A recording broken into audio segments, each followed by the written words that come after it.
सो चेन्यूफी वर्सेस कैरेना मरीन, आई नो कैरेना मरीन के कुछ वीडियोस ज़्यादा आ रहे हैं, बट उनके रिलेटेड एक प्रॉपर वीडियो आने वाला है अभी, जो बहुत बड़ा वो कंट्रोवर्सी हुई थी ना इस साल की, Garena marine versus PV Sindhu. तो उसके रिलेटेड पूरा एक वीडियो आएगा, तो वही प्रिपेयर कर रहा हूँ अपने सब्सक्राइबर सब लोगों के लिए कि उनका गेम प्ले कैसा है, वो कैसी एज अ प्लेयर है। दैन हम उनके गेम प्ले और उसके बारे में तो हम डिस्कस कर ही चुके हैं।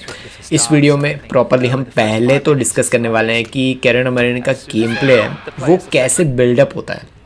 देखो, शुरुआत स्टार्टिंग के फर्स्ट पॉइंट से लेके जब मैच फिनिश होती है, मैं 2 एग्जांपल्स दूंगा और आपको क्लियर सारी चीज़ें समझ आ जाएगी। पहला एग्जांपल मैं आपको प्रिपेयर करने के लिए ये आनसियांग के सामने की मैचेस, इस साल कैरेना मरीन की जितनी भी मैचेस आनसियांग के सामने हुई है उसमें वो चिल्लाई है 1-2 बार, उन्होंने माइंड गेम्स खेलने की भी ट्राई की है, उन्होंने सब कुछ उनके अंदर जो है ना, aggression, then mind games, then वो शटल को लेना, जल्दी जल्दी करना, कुछ भी लेट करना, शटल को लेट खेलना, जितने भी कैरेना मरीन की गेम प्ले है, माइंड गेम प्ले है, जितनी भी चीज़ें उनके पास, एग्रेशन, स्मैशेस और अटैक करके खेलना, डिफेंस करके खेलना, जितने भी बोल सकते हैं ना कि बैडमिंटन में हथियार है, सारी चीज़ें कैरेना मरीन ने आनसियांग के सामने इस साल ट्राई कर ली है। बट ऑलमोस्ट सारी मैचेस वो हार चुकी है आनसियांग के सामने।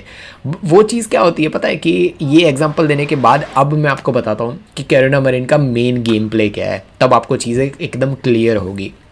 अभी ये जो मैच आप देख रहे हो चेन्यूफई के सामने, कोई भी एक पॉइंट होता है ना, कोई भी एक पॉइंट वो सेलिब्रेट करती है, वो अपोनेंट को देख के नहीं करती, ऑफ कोर्स वो तो अलाउड नहीं होता है, वो सेलिब्रेट करती है। उनका आवाज़ मुझे भाई कमेंट बॉक्सेस मेरे जो का होते हैं ना, वीडियो अपलोड करता हूँ मैं, उसके कमेंट बॉक्स में 90% यही कमेंट होते हैं कि यार ये कितना चलाई, मतलब कान मतलब बहुत ज़्यादा दर्द कर रहा है, इतना ज़्यादा कौन चलाता है और सब कुछ। बट मैं इसको थोड़ा बहुत अलग चीज़ से लेता हूँ। मैं एज अ स्टार्टिंग के जो मेरे 1-2 साल थे प्लेयर्स, एज अ प्लेयर जब मैं था, तो तब मैं शांत प्लेयर था जब, पर मुझे गेम प्ले पे मुझे मेरा एग्रेशन, जब मुझे पता चल गया कि मेरी गेम प्ले क्या है, ये सारी चीज़ें बेसिक चीज़ें मुझे मेरे बारे में समझ आनी शुरू हो गई, तब मैं पॉइंट लेने के बाद चिल्लाता था। बट तब चिल्लाता था जब मुझे लग रहा है कि ये पॉइंट मैंने वैलिड लिया है, कि यार ये रियली बहुत बढ़िया थी, बहुत बढ़िया मैंने ये पॉइंट लिया, तब मैं चिल्लाता था। ऐसे फालतू में जो कैरेना मरीन करती है ना कि उन्होंने ड्रॉप भी लगाया, इवन सामने वाला नेट में मार रहा है ना, जो उन्होंने पॉइंट नहीं लिया है, सामने वाला एरर करेगा, सामने वाला टॉस मारेगा, कोर्ट के बाहर गए, सारे पॉइंट्स अगर सामने वाला दे रहा है तो भी कैरेना मरीन चिल्लाएगी। एक और चिल्लाना और खुद को मोटिवेट करना, बहुत बड़ा डिफरेंस होता है। मैंने मोस्ट ऑफ द टाइम देखा है कि वो चिल्लाती है, मोटिवेट करती रहती है खुद को। एक एग्जांपल बहुत बड़ा आपको दे देता हूँ। कुछ 1-2 हफ्ते पहले जो जॉनथन क्रिस्टी और उनके सामने विक्टर एक्सेल्सन की एक मैच का रील अपलोड हुआ था, BWF की जो रील है ना, जो उनकी इंस्टाग्राम साइट है उस पर अपलोड हुआ था। तो उसके अंदर जैसे सर्व करने से पहले मोटिवेट करते हैं खुद को, जैसे जॉनथन चिल्ला रहे थे हो ऐसे, मतलब वो मोटिवेट करने वाली बात है। और सामने एक्सेल्सन भी चिल्ला रहे थे, मतलब चिल्ला नहीं रहे थे, वो मोटिवेट करते हैं ना सर्व करने से पहले खुद को रेडी करने के लिए, थोड़ी बहुत हो ऐसे आवाज़ करते हैं। तो दोनों हंस पड़े थे उसके बाद, तो पूरा क्राउड भी, मतलब वो मोमेंट थोड़ा डिफरेंट था। वही चीज़ यहाँ पे ले लो, कैरेना मरीन सेम चीज़ करती है, सर्व करने से पहले खुद को मोटिवेट करती है कि यार अब मैं यहाँ पे कहाँ सर्व करने वाली हूँ। गेम में देखो, मैंने हमेशा एक चीज़ नोटिस की है कैरेना मरीन के गेम प्ले में, मैंने तो 2014-15 मतलब जो पुराने उनके गेम प्ले है वो ले लो, या फिर इस साल के ले लो, वो पूरी की पूरी 100% उनका माइंड, बॉडी, सारी चीज़ें कोर्ट के अंदर होती है। उनको फ़र्क नहीं पड़ता है सामने वाला क्या कर रहा है क्या नहीं, उनको पता है मैं मोटिवेटेड हूँ वहाँ पे। ये चीज़ लानी बहुत ज़्यादा इंपॉर्टेंट होती है। आप अगर प्लेयर हो तो ये चीज़ हमेशा लानी चाहिए। आप 100% आप कोर्ट के अंदर होने चाहिए, आपका गेम प्ले, सारी चीज़ें ये फोकस होना चाहिए कि मैं सामने वाले को बीट कैसे करूँ। हार रहे हो, जीत रहे हो, that's a completely second thing, but आपका पूरा का पूरा गोल वही होना चाहिए कि मैं गेम के अंदर हूँ। उस चीज़ में कैरेना मरीन 100 में से 120 है। वही चीज़ हुई, बट वो सर्व करने से पहले खुद को मोटिवेट करती, वैसे बोलती है। देन अगर सामने वाले ने भी पॉइंट दिया है ना कि सामने वाले ने एरर किया, तब भी वो चिल्लाती है, क्राउड में देख के चिल्लाती है, कहीं पे भी चिल्लाती है। ये एक एग्रेशन होता है जो आप खुद को मोटिवेट कर रहे हो कि यस ये पॉइंट मेरा है, नेक्स्ट पॉइंट मैं लूँगी, नेक्स्ट पॉइंट भी मैं लूँगी, मतलब कंटिन्यू रिपीट, आप खुद को मोटिवेट करते जा रहे हो। ये चीज़ मिसकंडक्ट और गलत में तब आ जाती है जब कैरेना मरीन सामने वाले को देख के ऐसे, मतलब ऐसे थंब फिश दिखाए, या फिर टीज करने का ट्राई करे, या फिर उनको देख के चिल्लाए। ये चीज़ कैरेना मरीन कभी भी नहीं करने वाली, क्योंकि उनको ये चीज़ पता है कि ये एक मिसकंडक्ट में आता है और रेड कार्ड, येलो कार्ड मिलने के चांसेस बढ़ जाते हैं अगर सामने वाले को देख के वो चिल्ला रही है। आप उनके मैचेस देखोगे वो चिल्लाती है साइडवेज देख के, वो मतलब क्या बोलते हैं कि जो जहाँ पे हमारे अब भूल गया नाम उनका, जो हमारी ऑडियंस ने बैठी होती है वहाँ पे देख के चिल्लाती है, वो कभी भी अपोनेंट को देख के नहीं चिल्लाएगी। वो पॉइंट 1 फर्स्ट पॉइंट मैच का है, वहाँ से लेके जब मैच फिनिश होगी तब तक पूरे के पूरे उनके माइंड गेम्स चलते ही रहते हैं। वो ट्राई करेंगी कि सर्व उन्होंने किया ना, तो नेट के उस साइड पे मतलब अपोनेंट के वहाँ पे शटल गिरा है ना, वो वहाँ जाके भी ले लेगी, जल्द से जल्द जाके ले लेगी। उनको पता चला ना कि सामने वाला प्लेयर है, वो थोड़ा बहुत उनकी ये टैक्टिक्स से बोल सकते हैं ना कि हैम्पर हो रहा है, वो ट्राई कर रहे हैं, मतलब उनकी जो टैक्टिक्स है ना माइंड गेम्स कैरेना मरीन की, उससे सामने वाला थोड़ा बहुत वो हड़बड़ा रहा है, तो वो माइंड गेम्स को और बढ़ा देती है।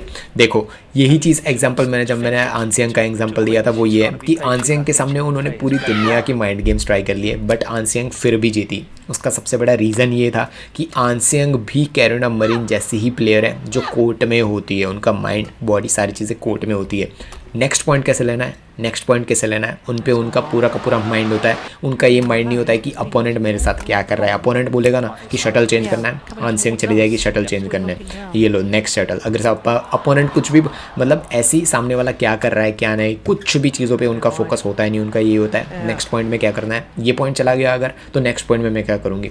जो आपने एक चीज़ नोटिस की होगी, इस साल उन्होंने 5 से 6 जो भी टाइटल्स जीते हुए हैं, जीतने के बाद का एग्रेशन देखना आंसियंग का, इतने ज़ोर से वो चिल्लाती है, एग्रेशन नेक्स्ट लेवल होता है उनका।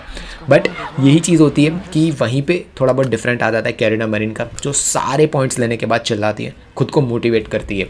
क्या ये गलत चीज़ है? बिल्कुल भी नहीं। आप ऑडियंस को देख के चिल्ला रहे हो, साइड में देख के चिल्ला रहे हो, सारी चीज़ें आप कर सकते हो। एक चीज़ आप नहीं कर सकते, वो है आपके अपोनेंट को टीस करना, आपके अपोनेंट को चिढ़ाना। ये चीज़ आप बिल्कुल भी नहीं कर सकते। अंपायर भी मोस्ट ऑफ द टाइम, मैं पूरी इस चीज़ के बारे में डिस्कस करने वाला हूँ पीवी सिंधु के साथ जो मैच आई उसके बारे में, बट ये बेसिक चीज़ें बता देता हूँ, आप कर सकते हो। बट ऐसा भी नहीं करना है कि आप मतलब दिखा रहे हो कि भाई आपके सेलिब्रेशंस होते हैं पॉइंट लेने के बाद, वो बिल्कुल भी ऐसे नहीं होने चाहिए जिससे कि आपका अपोनेंट या फिर रेफरी कोई भी परेशान हो। ये चीज़ें मिसकंडक्ट में आती है अगर आप हाई डेसिबल बहुत ज़्यादा चिल्ला रहे हो काम बिना का। सामने वाला पॉइंट ले रहा है तो भी चिल्ला रहे हो, आप पॉइंट ले रहे हो तो भी चिल्ला रहे हो, और वो भी फालतू का सामने वाले को टीस करने के लिए। ये चीज़ आपको बिल्कुल भी नहीं करनी है। मैं तो ये चीज़ नोट है, मैं अपने बारे में जो मैं चीज़ कर रहा था वैसे ही बता रहा हूँ कि जब कोई रैली बहुत बढ़िया हुई है, आपको लग रहा था कि यार ये पॉइंट मैं मिस कर दूंगा, बट आप वो पॉइंट लेके आ रहे हो, जीत रहे हो, तब चिल्लाओ, कोई प्रॉब्लम नहीं है।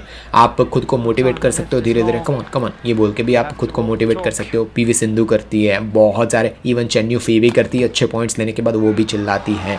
तो यही सारी चीज़ें कैरेना मरीन के गेम प्ले को एक बेटर बनाती है। Then second thing, mind games के बारे में, उनके माइंड गेम्स के बारे में डिस्कस करते हैं। किस टाइप के माइंड गेम्स वो खेलती है। देखो सिंपल चीज़ जो मैंने अभी आगे बताई वही थोड़ी बहुत रिपीट करूँगा। वो सर्व को है ना, आपके पास विंडो होती है कुछ, मुझे थोड़ा बहुत जितना आइडिया है,